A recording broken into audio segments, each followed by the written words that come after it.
Bonjour, bienvenue au journal de la Foire des Châteaux. Aujourd'hui, je vais rencontrer Bertrand.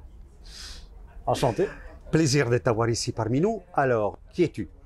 Alors, je suis antiquaire généraliste depuis pratiquement 15 ans maintenant. C'est un métier que vraiment j'apprécie beaucoup. C'est une grande joie tous les jours de découvrir des nouveaux objets, d'aller à la chasse au trésor, de remettre dans les rails des objets perdus. Voilà, ça c'est vraiment ma mission. Mais avant, j'avais une formation de finance. Tu vois, j'ai fait un autre métier. Donc, je trouve que c'est une richesse aussi d'arriver avec une formation antérieure sur d'autres sujets. Ça m'a fait vraiment une bouffée d'oxygène de pouvoir vivre de sa passion. Et comment tu as pu faire cette transition? Parce que c'est quand même oui, quelque chose. assez risqué, effectivement. Oui, voilà. Risqué, compliqué pour la famille, tu dois bien imaginer. Alors, il arrive un moment dans la vie où il faut faire un peu des choix. Moi, j'ai toujours eu une petite passion pour les collections. Dès 14 ans, 12 ans, je collectionnais les petites choses, tu vois. Et puis, j'avais une grand-mère institutrice, la grand-mère Denise. Elle nous a toujours, moi et mes cousins, parce que je suis pas tout seul dans ce domaine, elle nous a toujours formés à l'art, elle nous a emmenés dans les expositions. Voilà. Et le déclic, c'est, si tu veux, le Grand Palais en 1980, l'exposition de Claude Monet. Alors là, on tombe devant les nymphéas, on tombe devant les falaises d'Étretat, à différentes heures de la journée, cette lumière qu'il arrive à transcrire avec le pinceau. Et là, c'est la révélation. Et t'avais quel âge? Je devais avoir 15 ans. Tu vois, on commence à se construire, une personnalité. Alors là, la passion pour la peinture, et là, ça ne s'est jamais arrêté. Donc j'ai acheté de la peinture. Voilà. J'ai fait des études de commerce à Strasbourg, j'ai fait de la finance à Strasbourg, j'ai financé les projets d'entreprise, je me suis éclaté, et il arrive la crise, il arrive des moments plus délicats où il faut réduire les effectifs d'entreprise, il faut repenser l'entreprise. Finalement, les banques se replient sur elles-mêmes et ça m'intéresse beaucoup moins de passion, beaucoup moins d'échanges, moins de construction, donc j'arrête et je me lance dans l'Antiquité. Donc en tant que généraliste, mais avec quand même un fil conducteur qui reste la peinture. Exactement. Ta première passion. C'est ça. C'est celle qui me fait vivre encore aujourd'hui. Sur cette foire de Château, j'ai rendu un très beau tableau. Tu vois, c'est quand même ça. Un tableau complètement découvert de Maurice Denis. Oui. Qu'on a découvert, si tu veux, perdu dans une succession. Voilà, et qu'on a remis un peu dans les rails du marché de l'art. Indirectement, ce tableau, une fois qu'il est valorisé, tu vois, il a l'intérêt pour tout le monde. J'ai vu aussi un petit Albert. Voilà, alors toi, tu as vu, tu es sensible à l'Italie, alors forcément, la saluté un petit croquis très épuré d'Albert Marquet. Ouais. Ouais. Est-ce que tu as pu créer un public? Comment ça se passe? Parce que je les ai vus, toi tu astiques tout, tu prépares tout, tu fais comme tu me disais une mise en scène. Oui, c'est ça. C'est-à-dire qu'aujourd'hui à Château, si tu veux, il faut que tu sortes un peu du lot. Il faut essayer de faire fonctionner les objets ensemble. Tu peux avoir une sculpture africaine d'art primitif, ça va très bien avec Capron. Tu vois, il y a eu des influences dans tous ces mouvements et je trouve que les faire fonctionner ensemble, c'est vraiment magique. Alors, et en plus, c'est la chance qu'on peut avoir à notre niveau si tu veux, ici à Château, de pouvoir on peut s'exprimer sur ce type pendant 10 jours. On peut varier le décor, on peut changer, tu vois. Oui. Donc ça, c'est super important. Et voilà. Et donc, du coup, on a une espèce de touche personnelle et on a une clientèle qui s'attache un peu à ce goût. Et tes objets peuvent être aussi utiles pour un décorateur. Oui. Tout à fait. On vend beaucoup à des décorateurs dans les premières journées de Château. C'est génial. Ouais. Parce qu'on est aussi sensible à tous les nouveaux luminaires tendances des années 50 jusqu'aux années 70.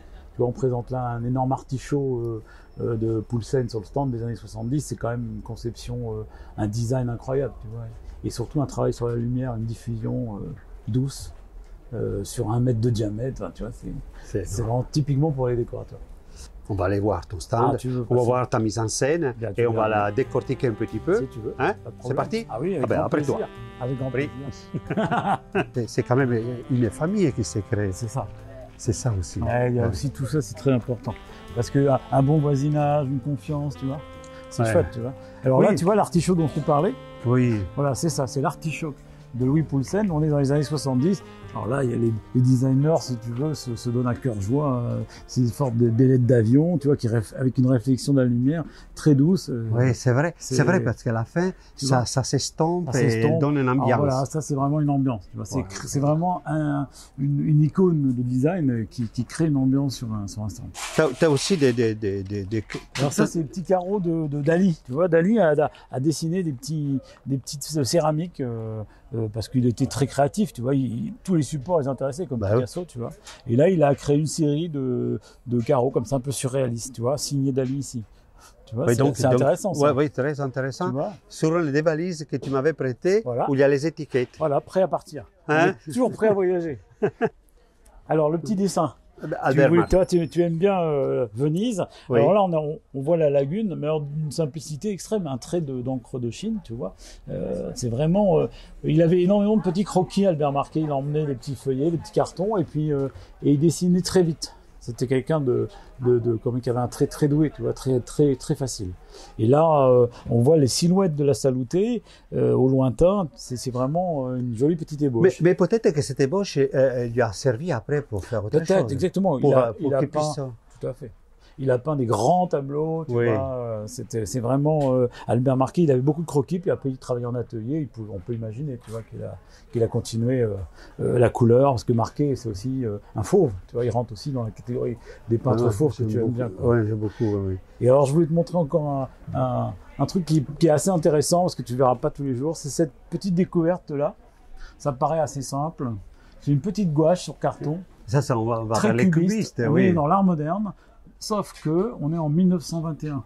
Donc tu vois, le précurseur, c'est un étudiant, il est au Bauhaus, il est à Weimar, et on est en 1921. Il crée, il a fréquenté Kandinsky, il a fréquenté Oskar Schlemmer, Albers, enfin tous ces peintres qui ont créé l'avant-garde en fait, tu vois, l'avant-garde. Et alors je trouve que c'est magique de trouver ça. Alors en plus c'est qu'un petit monogramme, c'est signé là et c'est daté MPW, Max Pfeiffer, Weidenfühl.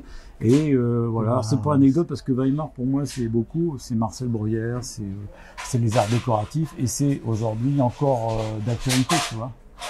C'est tout ce qu'ils ont créé, ça inspire encore les architectes aujourd'hui.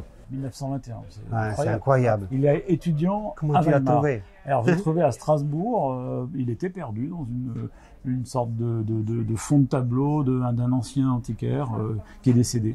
Et donc il était, quand je l'ai acheté, noir de poussière. Donc le prix, tu vois, est sans commune mesure avec la valeur de l'œuvre. Alors c'est ça notre travail. Ben oui, après tu fais revivre quand même des voilà. Oui, c'est la documentation. Ben là tu fais revivre parce que voilà, artiste. sinon tu sais pas, tu vois. C'est assez émouvant, c'est assez émouvant parce qu'il avait peu de moyens, c'est sur un carton, tu vois, c'est un étudiant. Voilà. Alors après l'histoire de l'objet, on imagine il va rejoindre une collection, tu vois, à laquelle je ne sais pas d'art moderne, mais c'est notre objectif maintenant de transmettre. Je suis complètement d'accord avec toi et ça me fait plaisir que tu aies découvert ça. C'est super. Je pense que on va dire au revoir à tout le monde. Donc venez à Château. Welcome. N'oubliez pas de vous abonner à notre chaîne et à très bientôt. Et partagez surtout. Allez, ciao. Ciao. Ciao.